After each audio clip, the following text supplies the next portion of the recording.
क्या आप जानते हैं कि यीशु मसीह को स्वर्ग में यीशु मसीह नहीं कहते? क्या आप जानते हैं कि अगर आपके नाम का मतलब सही नहीं है तो आप कभी भी आशीषित नहीं हो सकते? क्या आप जानते हैं कि इस धरती पर परमेश्वर के बेटे का नाम यीशु ही क्यों रखा गया? उसका नाम यूहन्ना या फिर लूका क्यों नहीं रखा गया? क्या आप जानते हैं कि जब आपका नाम रखा जाता है तो वो स्वर्ग में लिखा जाता है? परमेश्वर ने पहले इंसान का नाम आदम क्यों रखा? आदम ने पहली औरत यानी अपनी पत्नी का नाम हवा क्यों रखा? शादी के बाद पति का नाम पत्नी के साथ क्यों जोड़ा जाता है? इन सभी सवालों के जवाब बाइबल में दिए गए हैं। बाइबल बताती है कि जो लोग परमेश्वर की हजूरी में चलते थे, जो परमेश्वर के साथ सेवकाई करते थे, उनका नाम परमेश्वर ने बदला, क्योंकि चाहे वे परमेश्वर की हजूरी में रहते थे, चाहे वे सेवकाई करते थे, उनके गलत नाम के कारण वे कभी भी आशीषित नहीं हो सकते थे, उस ऊंचाई पर पहुंच नहीं सकते थे, उस बुलाहट को पूरा नहीं कर सकते थे जिसके लिए उन्हें चुना गया था। अब्राहम वो इंसान था जिसे परमेश्वर का मित्र यानी परमेश्वर का दोस्त भी बोला जाता है, पर उसका नाम पहले अब्राहम नहीं था, उसका नाम था अब्राम। उत्पत्ति अध्याय 12 उसकी 1 आयत में लिखा, यहोवा ने अब्राम से कहा, अपने देश और अपने कुटुंबियों और अपने पिता के घर को छोड़कर उस देश में चला जा जो मैं तुझे दिखाऊंगा, और मैं तुझसे एक बड़ी जाति बनाऊंगा और तुझे आशीष दूंगा और तेरा नाम महान करूंगा और तू आशीष का मूल होगा। 4 आयत में लिखा, यहोवा के इस वचन के अनुसार अब्राम चला और लूत भी उसके संग चला, और जब अब्राम हारान देश से निकला उस समय वह 75 वर्ष का था। अब्राम के कोई संतान नहीं थी, पर परमेश्वर ने उससे वायदा किया कि परमेश्वर उसे एक बड़ी जाति बनाएगा, उसे एक देश बनाएगा। पर उत्पत्ति अध्याय 17 में लिखा, जब अब्राम 99 वर्ष का हो गया तब यहोवा ने उसको दर्शन देकर कहा, मैं सर्वशक्तिमान ईश्वर हूँ, मेरी उपस्थिति में चल और सिद्ध होता जा, मैं तेरे साथ वाचा बांधूंगा और तेरे वंश को अत्यंत ही बढ़ाऊंगा। 5 आयत में लिखा, इसलिए अब से तेरा नाम अब्राम ना रहेगा परंतु तेरा नाम अब्राहम होगा, क्योंकि मैंने तुझे जातियों के समूह का मूल पिता ठहरा दिया है। 15 आयत में फिर परमेश्वर ने अब्राहम से कहा, तेरी जो पत्नी सारे है उसको तू अब सारे ना कहना, उसका नाम सारा होगा, मैं उसको आशीष दूंगा और तुझको उसके द्वारा एक पुत्र दूंगा, और मैं उसको ऐसी आशीष दूंगा कि वह जाति जाति की मूल माता हो जाएगी और उसके वंश में राज्य राज्य के राजा उत्पन्न होंगे। क्यों परमेश्वर ने अब्राम और सारे का नाम बदल डाला? उनका नाम इसीलिए बदला गया क्योंकि उनका नाम उनको मिलने वाली आशीष के साथ मेल नहीं खाता था। इब्रानी भाषा में अब्राम का मतलब है ऊंचा पिता, महान पिता। अब इस नाम में तो कोई गड़बड़ नहीं थी, नाम तो अच्छा था, पर जो बुलाहट उसके जीवन में थी, जो आशीष परमेश्वर उसे देना चाहता था, ये नाम उस आशीष के साथ मेल नहीं खाता था। परमेश्वर ने अब्राम से कहा था कि अब्राम देशों का पिता बनेगा, उसका वंश बहुत बड़ा होगा। उत्पत्ति अध्याय 15 में परमेश्वर ने अब्राम से कहा था कि तेरा वंश तारों के समान अनगिनत होगा, वो उन्हें गिन नहीं पाएगा। हैरानी की बात यह है कि अगर परमेश्वर ने बोल दिया था कि अब्राम तू देशों का पिता होगा, तो फिर परमेश्वर को अब्राम और सारे के नाम बदलने की क्या जरूरत थी? अगर परमेश्वर ने बोल ही दिया था तो फिर कुछ और करने की क्या जरूरत थी? उत्पत्ति अध्याय 1 उसकी 3 आयत में लिखा, जब परमेश्वर ने कहा उजाला हो तो उजाला हो गया। बाइबल बताती है कि परमेश्वर ने सब चीजें अपने वचन से बनाई, जब परमेश्वर बोलता था तो वो हो जाता था। 26 आयत में परमेश्वर ने कहा, हम मनुष्य को अपने स्वरूप के अनुसार अपनी समानता में बनाएं, और वे समुद्र की मछलियों और आकाश के पक्षियों और घरेलू पशुओं और सारी पृथ्वी पर और सब रेंगने वाले जंतुओं पर जो पृथ्वी पर रेंगते हैं अधिकार रखें। क्या आप जानते हैं कि परमेश्वर ने मनुष्य को स्वर्ग में रहने के लिए नहीं बनाया था? परमेश्वर ने इंसान को धरती दी थी और उसे धरती पर ही रखा था। धरती की रजिस्ट्री, धरती का अधिकार आदम और हवा के पास था। इसके बारे में एक अलग वीडियो में मैं आपको बताऊंगा कि धरती की रजिस्ट्री किसके नाम पर है। परमेश्वर ने इंसान को अपने जैसा बनाया, यानी कि इंसान के वचनों में भी ताकत है, हमारे बोलने में सामर्थ है। पूरी बाइबल पढ़ लो, जब भी परमेश्वर ने कुछ बनाया तो परमेश्वर ने कोई इशारा नहीं किया, परमेश्वर ने कोई चुटकी नहीं बजाई कि चुटकी बजाई और धरती बन गई, या फिर परमेश्वर ने कोई इशारा नहीं किया कि इशारा किया और तारे बन गए। परमेश्वर ने जब भी कुछ बनाया आया तो उसके लिए उसने अपने वचनों को बोला। जो भी आज आप धरती पर देखते हैं वो सब परमेश्वर के वचनों के द्वारा बना है। अब बात आती है कि इस बात का अब्राहम के नाम से क्या लेना देना है। परमेश्वर जानता था कि अब्राहम मेरा ही अंश है, ये मेरी ही समानता में बनाया गया है। इसलिए परमेश्वर ने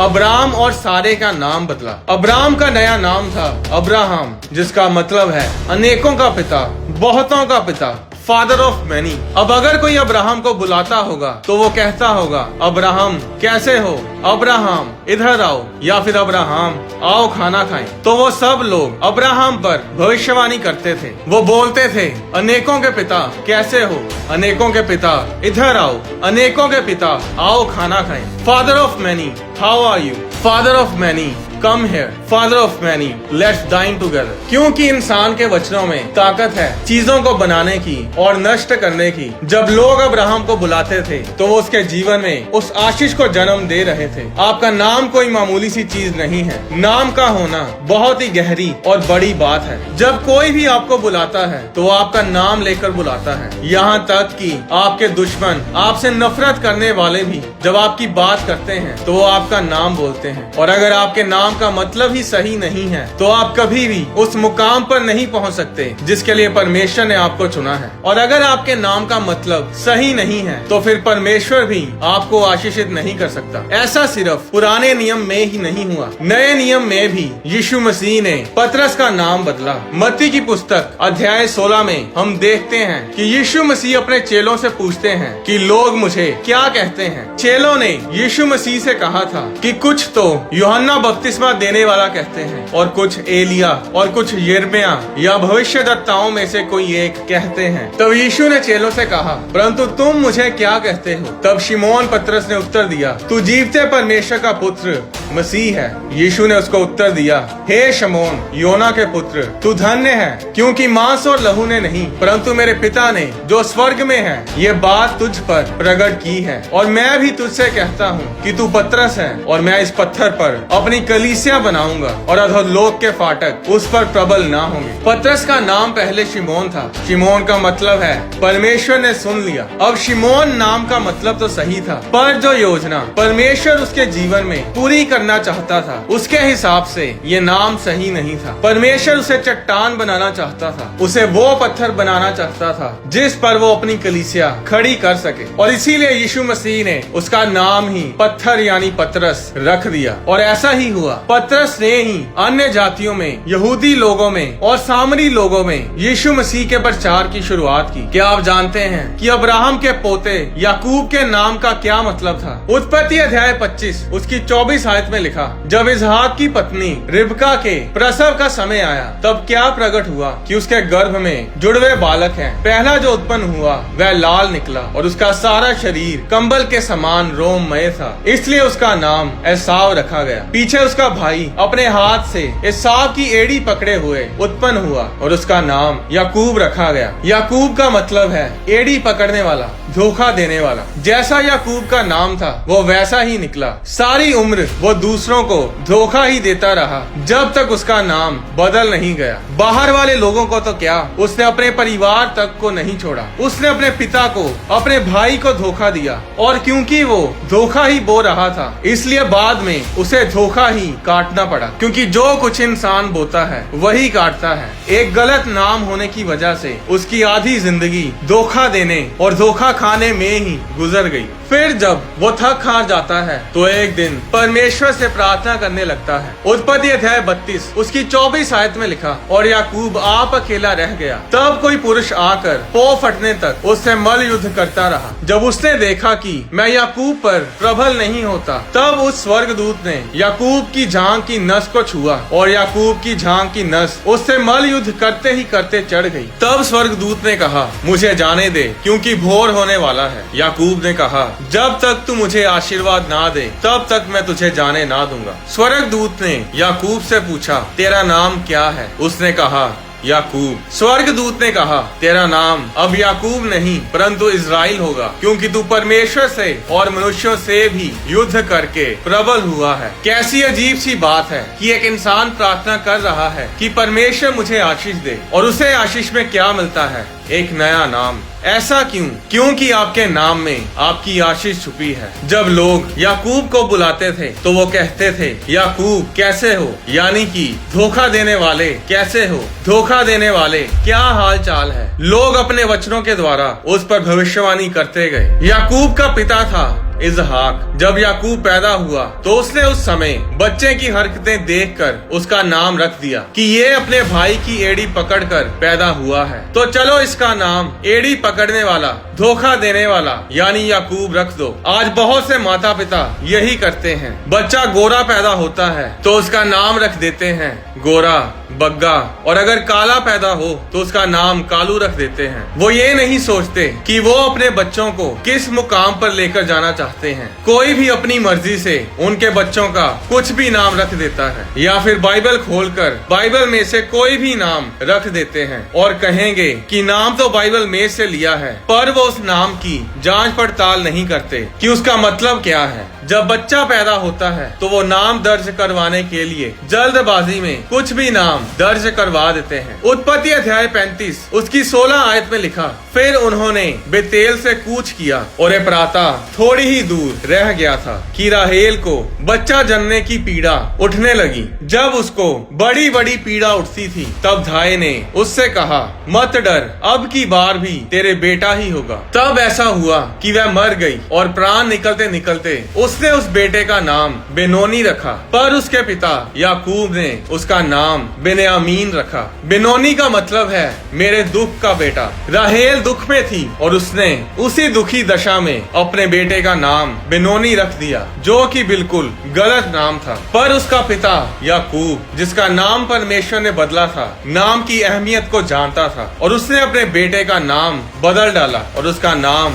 बेन्यामीन रखा, जिसे इंग्लिश में बेंजामिन कहते हैं। बेंजामिन नाम का मतलब है मेरे दाहिने हाथ का बेटा। दाहिना हाथ इज्जत के लिए जाना जाता है, सामर्थ और ताकत के लिए जाना जाता है। दाहिने हाथ के बारे में आप बाइबल में लूका अध्याय 22 और प्रेरितों के काम अध्याय 7 में भी पढ़ सकते हैं। अब यीशु मसीह का नाम इस धरती पर यीशु ही क्यों रखा गया? उनका नाम लूका, यूहन्ना या फिर एलिया क्यों नहीं रखा गया? यीशु यानी जीसस को इब्रानी भाषा में येशुआ कहते हैं। येशुआ जिस शब्द से निकला है वो शब्द है याशा। और क्या आप जानते हैं कि इस शब्द याशा का मतलब क्या है? इसका मतलब है छुड़ाना, सहायता करनी, रक्षा करनी, बचाना, आजाद करना, जयवंत करना, चंगा करना, सुरक्षित करना। जी हाँ, इतने सारे मतलब सिर्फ एक शब्द याशा यानी येशुआ के हैं। सभी सवालों के जवाब, सभी चीजों का हल सिर्फ एक ही नाम में है और वो नाम है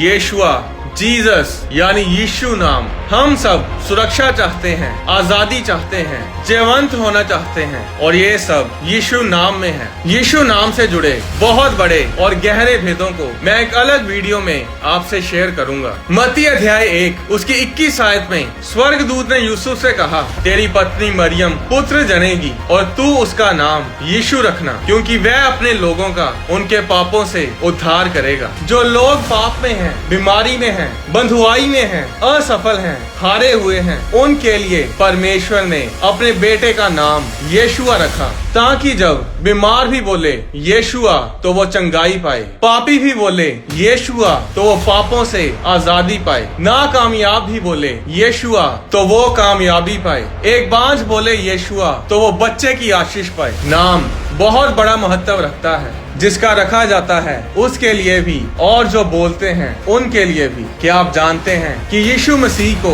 स्वर्ग में यीशु मसीह नहीं कहते, क्योंकि स्वर्ग में किसी को बचाने की जरूरत नहीं है। स्वर्ग में कोई बीमार नहीं, कोई दर्द में नहीं, कोई अंधा नहीं, सब के सब चंगे, तंदुरुस्त और परमेश्वर में आनंदित रहते हैं। पर यीशु मसीह को स्वर्ग में किस नाम से पुकारते हैं, इसके बारे में मैं अगली वीडियो में आपको बताऊंगा। अब आप जान चुके हैं कि आपके नाम का सही होना कितना जरूरी है। एक बात याद रखें, अकेला नाम बदलने से भी कुछ नहीं होगा अगर आप परमेश्वर में अच्छी रीति से चलते नहीं हैं। आज भी जॉन, पीटर, जोनाथन नाम वाले गलत कामों में पड़े हैं। कोई नशा करता है तो कोई व्यभिचार, क्योंकि वे परमेश्वर के वचनों पर अपने जीवन को व्यतीत नहीं करते। अगर आपका नाम गलत है तो उसे जांचें और बदलें, चाहे कागजों में ना बदलें पर उसे अनाउंस जरूर करें, ताकि आपके जानने वाले लोग आपको आपके नए नाम से बुलाएं, ताकि आपके ऊपर वही भविष्यवाणियां की जाएं। और क्या आप जानते हैं कि जब आपका नाम बदला जाता है तो वो स्वर्ग में भी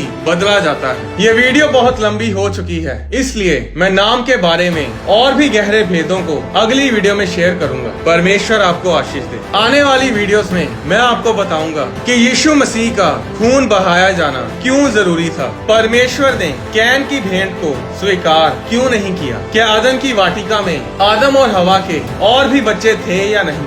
अगर ये वीडियोस आपको आशीषित करती हैं, तो इन वीडियोस को लाइक और शेयर जरूर करें। आप अपनी डोनेशंस को होली स्पिरिट प्रोडक्शंस के बैंक अकाउंट में भेज सकते हैं। आप स्क्रीन पर आ रहे QR कोड को भी स्कैन करके अपनी डोनेशंस हमें भेज सकते हैं। परमेश्वर आपको आशीष दे।